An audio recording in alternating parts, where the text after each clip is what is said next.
ibu rumah tangga, tapi beliau juga pejuang, istilahnya itu apa namanya, pejuang masyarakat bagi di seputar Bangka Tengah dan Babel pada umumnya. Ibu Mehwa, ya sapaannya sangat akrab sekali. Ibu Mehwa, apa kabar Ibu Mehwa untuk segmen terakhir? Biar untuk menghangatkan suasana saja. Ibu, sebelum kita tutup, sebelum kita closing acara kita hari ini, saya ingin nanya sesuatu yang sangat mendasar sekali. Apa yang membuat Ibu Mehwa mau capek-capek ngurus masyarakat? Itu saja. Oke, boleh. Pertama kali tentunya saya concern di bidang kesehatan, Bapak. Pelayanan kesehatan, maka saya pun semangat mengambil penelitian disertasi S3 ya tentang model kolaborasi pemerintah dalam upaya peningkatan pelayanan kesehatan kepada masyarakat di Bangka Tengah, Bangka Belitung. Ya, mohon doanya Bapak ya. Nah, terus tentang pendidikan juga Bapak. Karena ternyata setiap periode tahun ajaran baru ada aja anak-anak kita yang masih belum mendapatkan sekolah yang dituju ataupun sesuai dengan bidangnya lah, di rumah terdekatnya. Tapi syukur Pak, selalu pasti ada inovasi. Kemarin terakhir ada orang udah pada sekolah, ada anak kita yang belum sekolah. Tetap kita suarakan karena itu bagian tugas dari kita sebagai wakil rakyat dan masuk juga pemimpin-pemimpin kita sih.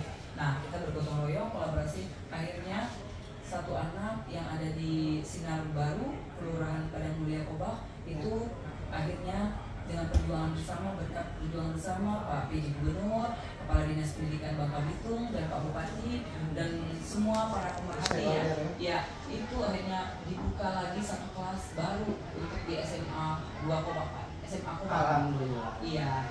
Nah, itu untuk pendidikan, karena angka putus sekolah tinggi sekali Pak, khususnya di Bangka Tengah, Bangka Belitung.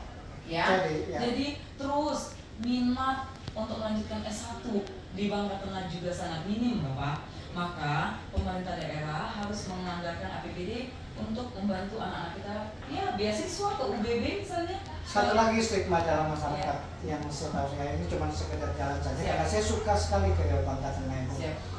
Apa namanya? Kami gini. Ya, usia pernikahan anak di bawah umur. Ya. Ini fenomena ini menjadi tantangan bagi ibu, kemudian bagi atau pemerintah pada umumnya. Artinya ini buat pengembangan mental masyarakat Bangka Tengah, dan ini akan menjadi barometer untuk Babel gitu. Iya, maka dari itu tugas kita lah sebagai pemimpin untuk selalu mendampingi mereka tuh benar-benar Pak, mendampingi dalam arti mengerti psikologis mereka, ya, memberi motivasi benar-benar sesuai dengan keinginan mereka, bahasa mereka. Mereka bisa menilai kita loh. Kita ingin merangkul mereka itu seutuhnya atau setengah-setengah aja. Artinya ini jadi prioritas kita. Mari, mungkin OPD tidak cukup, makanya perlu kolaborasi tadi dengan masyarakat. Iya, model kolaborasi seperti apa yang ingin kita terapkan supaya target kita tercapai, itu yang harus kita fokuskan. Nggak bisa hanya sekedar ngomong teori aja, nggak bisa. Ternyata evaluasinya anggaran sudah lumayan kita berikan, ya termasuk program-program silakan, kita nggak pernah mencoret Pak kalau bahas anggaran Pak, itu bagian menjadi tugas dan fungsi kita. Tetapi sepertinya evaluasinya kurang. Walaupun kita sudah mewacanakan komitmen bersama dalam hal Kabupaten Layak Anak misalnya sudah mendapat predikat prestasi dari kementerian misalnya, tapi kasus tetap aja terjadi dan itu tidak jadi barometer kita juga. Komitmen kita sudah ada, tetapi bagaimana preventifnya? Saya setuju. Saya setuju Bu.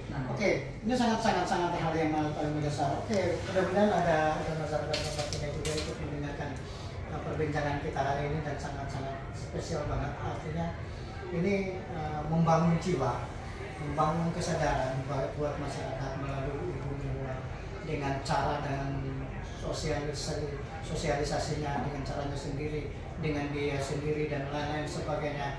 Dan beliau tidak peduli dengan itu. Yang penting bagi dia adalah kemajuan untuk masyarakat Bangka Tengah, Babel pada umumnya.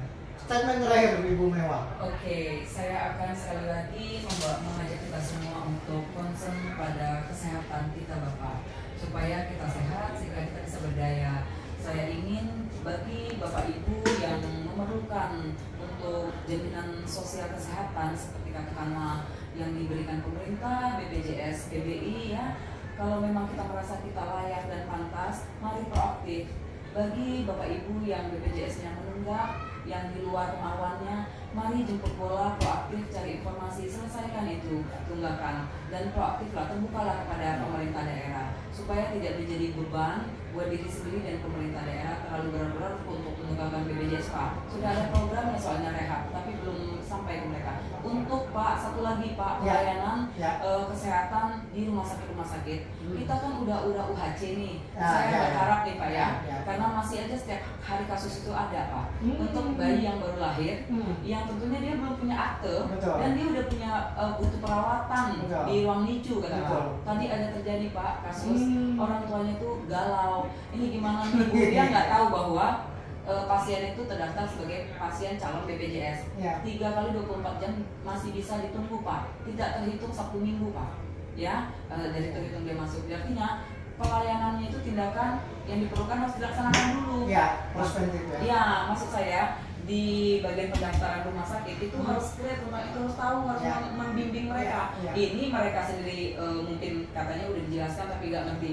Mereka artinya tuh kurang clear tentang itu. Kalau clear nggak mungkin Pak, mereka cari informasi sana sini. Artinya infonya nggak tuntas. Saya juga Pak satu lagi berpesan kepada Pak PJ Gubernur dan semua kepada kita para pemimpin. Kita kekurangan ruang ICU Pak di rumah sakit provinsi maupun rumah sakit kita yang sudah seperti Rumah Sakit Ima, Rumah Sakit Depati Hamsa Pak ya. Siloam? Ya, Siloam juga ya. Nah, untuk rumah sakit umum daerah Abu Hanifah Bangka Tengah sendiri itu kan masih merujuk Pak.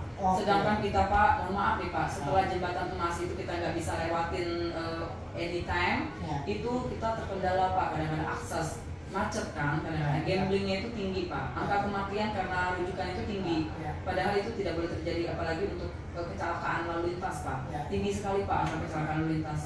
Ini menjadi bahan perhatian buat pemerintah bahwasanya dukungan, kemudian sarana fasilitas kesehatan juga perlu ditinjau dalam artian perlu dikembangkan lagi demi kepentingan kemajuan kesehatan masyarakat Bangka Belitung. Mehwa akan suarakan terus Pak. Siap, terima kasih Bu.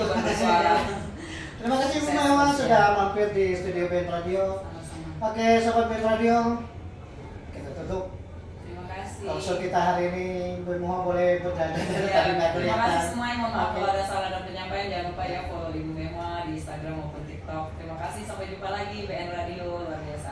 Oke, terima kasih Bu. Oke, sobat BN Radio, sampai jumpa. Kita kembali dalam acara yang lain.